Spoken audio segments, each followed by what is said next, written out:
Look at me now. There's no reason to hold a grudge. If you want to be back at the top, embrace Rich Rodriguez. That's all there is to it. Buckwheat Strongman Classic is underway, and 44 competitors from 9 different states, including men, women, and children, have ascended on Kingwood for the chance to be champions, and spectators have been in for a treat. There are 270 days until the Mountaineers kick off once again. Keeping you connected in Morgantown, I'm Caine, Pittman, 5 News. What can the fans expect out of you Saturday night, my man? Fireworks. You have to be there to see it. Okay, he said expect fireworks. People are going to be getting put to sleep at the Tough, man. If you're not doing anything Friday and Saturday night, get down to the Clarksburg Armory. Excitement is in the air. Hands are going to be thrown. I'm excited. You should be too. So what I'm going to say now is this. Anybody that's thinking about coming out Friday and Saturday, what can they expect? Can they expect some knockouts, perhaps? Absolutely. Good evening and welcome into the 5th quarter. I'm Caine Pittman, and we had playoff action tonight, folks. Let's get out to our first game. We had Bridgeport taking on RCB on a rainy and cold night. Indians start early. Jack Spatafor up the middle, breaks a tackle, and he goes 35 yards all the way to the RCB 5-yard line. Kid came out running hard. On the next play, Josh Love is into the end zone. Bridgeport leads early 7-0. With Cannon Dingle on an incredible throw and catch to make it 35-14. They're doing their hardest to fight back.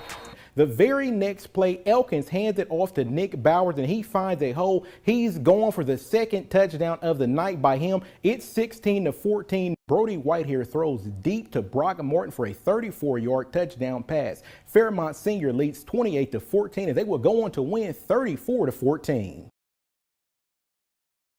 Like, my life kind of started flashing before my eyes when I was initially diagnosed, and I was really shocked.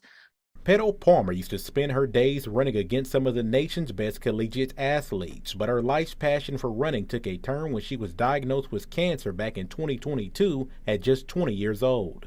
My reality of like how I do things and like the things I like was going to have to change.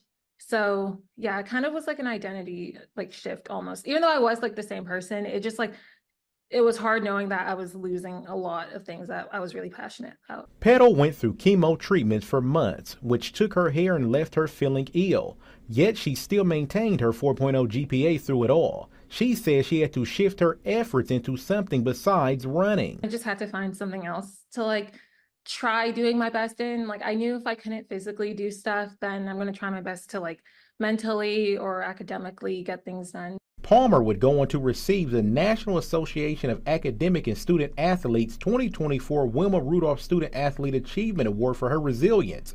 Her coach believes no one was more deserving. I think some people are going to sit around and really feel bad for themselves and maybe have a hard time getting up and moving on with life. And again, you can't fault that. But in Petal's case, she found a way to keep busy and keep busier and keep busier. Petal's leukemia is currently in remission, and she graduated from West Virginia University in May. These days, she's back home in Canada running a flourishing YouTube channel that has 100,000 subscribers. Petal has one piece of advice for anyone who receives a similar diagnosis: never give up. Even just last year, or even sometime earlier this year when I was really ill, I couldn't imagine doing how I'm doing right now. So like, it is possible to get things done, and it is possible, like, you will feel better. Petal Palmer is providing inspiration for many who face challenges. Keeping you connected in Morgantown, I'm Caine Pittman, 5 News. Rich Rodriguez's first season back leading the Mountaineers was full of many highs and lows and unforgettable moments. Today I went out and spoke with Mountaineer fans about the 2025 football season. It had been 17 years since Rodriguez last coached in Morgantown. His 2025 Mountaineers finished 4-8 and 13th in the Big 12. WVU student AJ Atkinson says the outcome wasn't too surprising. I thought we were going to have like a pretty good season, but nothing too good. Like, I kind of expected this. I expected maybe 1 or 2 more wins against, like, say, RMU, maybe pull another one out against Kansas, but I wasn't too disappointed. Despite highlights like beating Pitt in the backyard brawl and taking down Colorado, the year ended with a 49-0 loss to Texas Tech, WVU's worst home defeat since 1891. Fans say growth is the next step. Well, I'd love to see something better than 4-8, but any improvement's helpful. WVU missed bowl eligibility in 2025, and Rodriguez acknowledged bumps were expected in year one of his return, but he believes they can compete for championships next season. With a top 25 recruiting class coming in for 2026, many fans share that confidence. I definitely have faith. I mean, he's helped the school a lot before. He's shown he can do it. And with a bunch of these new guys coming in, they seem like they really want to play for him. I think we can do it.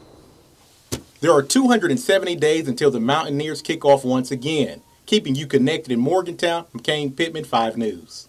We've been dreaming about bringing home a belt and winning a title for West Virginia here since I started boxing, so whenever I get that belt, it'll feel amazing, and all the hard work finally paid off.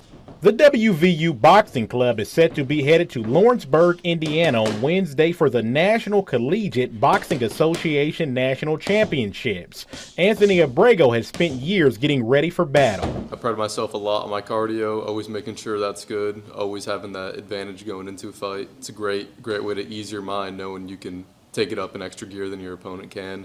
Mentally, it's just being confident, I think, trusting the work that you put in. Boxers must win 3 fights straight to be named champions in their weight class. Last year, 3 club fighters took home bronze. To capture the gold, it will take ferocious determination. The boxer out there is going for the same thing, so at the end of the day, it's just whoever wants it more, whoever can dig deeper and push those last few seconds to winning that belt.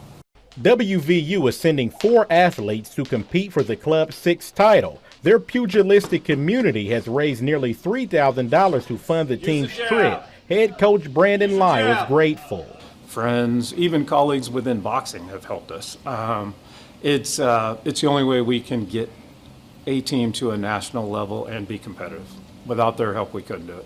Fists will get to flying on Thursday. The upcoming boxing matches will be streamed on YouTube on the College Boxing Live channel.